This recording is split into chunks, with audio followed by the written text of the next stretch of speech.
Should you put your money in premium bonds in 2025? They're government backed, your money's safe, and you could win big.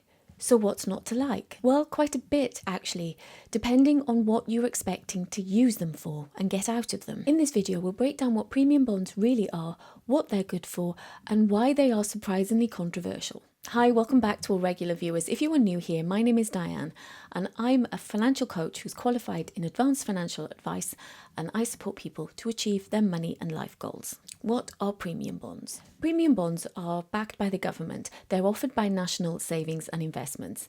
And instead of your money earning interest like you would from a normal bond, instead your money is entered into a monthly prize draw. And just like a normal bond, the money that you've used to enter the monthly prize draw is yours to take back whenever you want. Critics say that it's just a state-sponsored lottery with extremely poor odds and you're much better off putting your money elsewhere. Fans say that it's fun, risk-free, and somebody's got to win. So they occupy this really weird ground between saving and gambling. Each £1 you invest is one entry into the draw, and each of your one entries could win you a prize of between £25 and 1 million. And just like the normal lottery, there are way more £25 prizes than there are 1 million.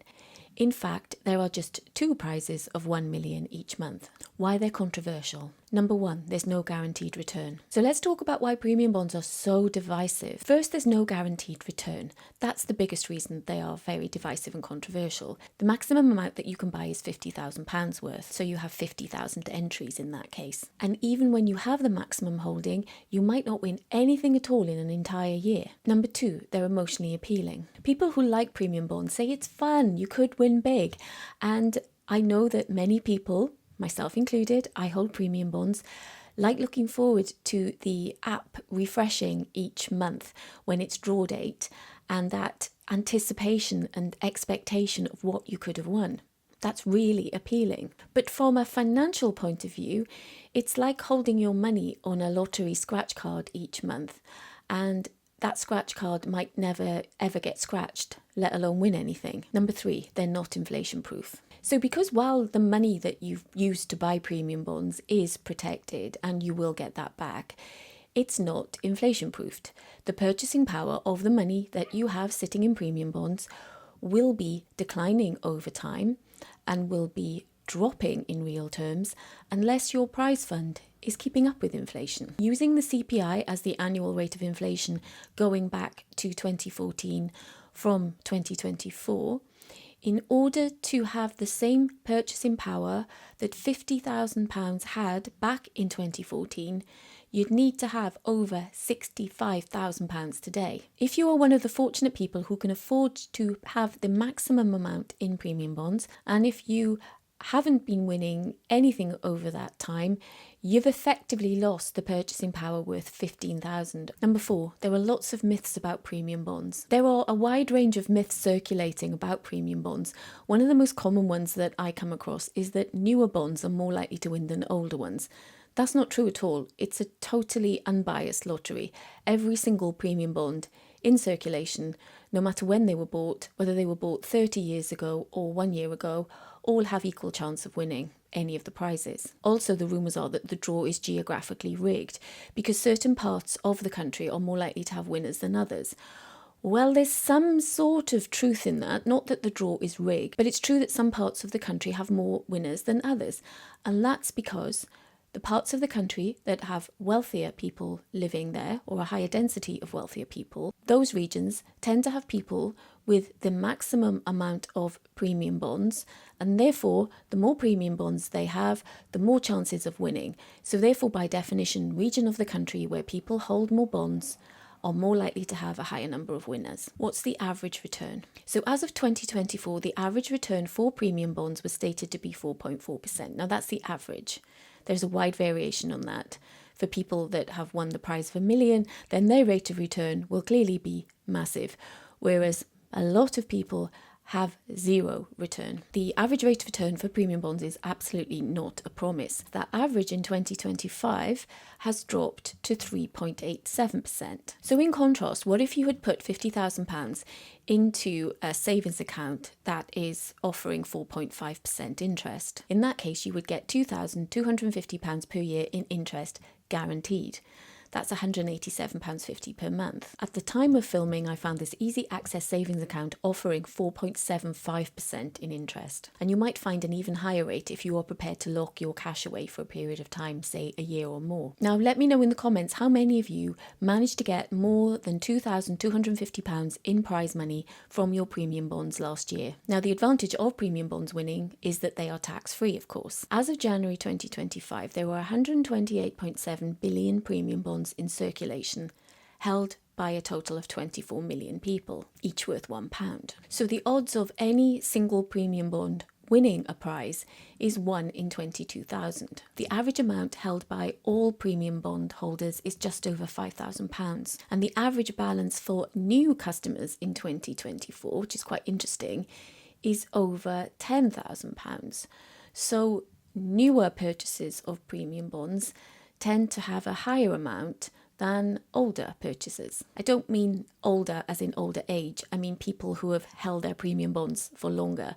People who are buying, new buyers are tending to buy larger amounts than people that have held them for a long time. If we take the year starting June 2023, ending in May 2024, of those people who won prizes, the average amount was just over 23,000. And some interesting facts about 2024 winners. National Savings and Investment actually have a person whose job title is Agent Million. And this person drives around the country delivering the good news to those people who have won the £1 million top prize. That sounds like a fun job, doesn't it? And Agent Million covered the whole length and breadth of the country. The most northerly prize winner was in the Highlands of Scotland and the most southerly on the bottom tip of Cornwall, showing that people who win £1 million are geographically distributed across the whole country. And to show that people who have a relatively small amount in premium bonds can occasionally win, demonstrating the argument that it's a fun thing to do, in February 2024, somebody in Essex who has just £10 in premium bonds won £50,000. Who are they right for? So we've gone through the downsides, we've gone through the controversies, we've gone through the fact that it's actually a lottery that doesn't necessarily keep up with inflation. So who are premium bonds actually good for? The first category is those of you who like the safety of cash but are not seeking to earn an income from it. If you've watched the recent video I made on market crashes, link in the video description if you haven't seen it, watch after this one if you want to. I went through an approach that's called cash flow ladder or the bucket approach, where you have your bucket one of money, which is income that you need for the immediate 2 years in the future in very low risk asset classes, mainly cash being the lowest risk. But holding your bucket one of money in premium bonds could also be a good place for safety. You're not aiming to keep up with inflation with this bucket, with this pot of money. You need it for your 2 years worth of income and you could win big. The second category are for people who have already used their tax allowances elsewhere. If you are still working, are a higher rate taxpayer, have maxed out on your pension contributions and have maxed out on your ISA contributions, then using premium bonds could be a good place to park your money to avoid having to pay income tax on the interest on your savings. If you are a higher rate taxpayer, have 50,000 in the bank and are earning 4.5% interest per year, you'll be paying 40% tax on the interest that you earn above £500. So that's £700 in interest, wiping out the 2,250 right down to £1,550, which is an effective return of 3.1%. In this case, you might be tempted by premium bonds instead. The other good purpose for premium bonds is that they're a nice option for gifting.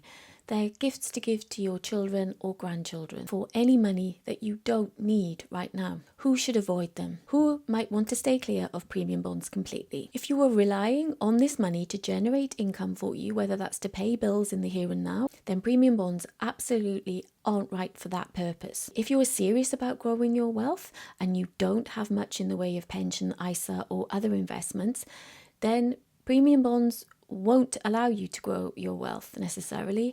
There are much better ways of doing that. And the final reason to avoid premium bonds is if you are the kind of person that gets frustrated by bad luck. So, should you put your money in premium bonds in 2025? For some people, they can be a great parking space for their money. For others, they're just an illusion of safety and returns. It's a gamble, it's a lottery. If you go back to the basic principles of having a clear purpose for every pot of money that you have, then that tells you whether or not it's appropriate for you to use a small or larger chunk of your money for buying premium bonds. If you found the information that I've gone through in this video at all helpful and you're not already a subscriber, I'd be so grateful if you take a second to click that button. It's completely free. Thank you so much for watching to the end. Until next time, hwyl fawr am y tro.